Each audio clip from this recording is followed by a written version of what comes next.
Kung meron mang pinakamahusay na paraan para ma-exercise ka, halimbawang wala kang oras or tinatamad kang mag-exercise o kahit pumunta sa gym or simple mag-ehersisyo lang sa bahay, kadalasang kinakatamaran natin yon. Pero pwede nating gamitin yung mga gawaing bahay para maikilos natin yung katawan natin lalo kung tumatanda na tayo.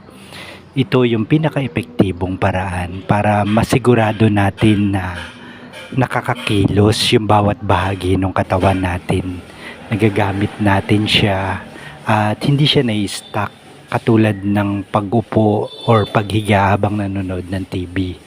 May malaking kaibahan yung nasa bahay ka lang na nakaupo ka at hindi mo ginagalaw yung katawan mo kaysa doon sa paglilinis ng bahay nyo pero gumagalaw yung bawat bahagi.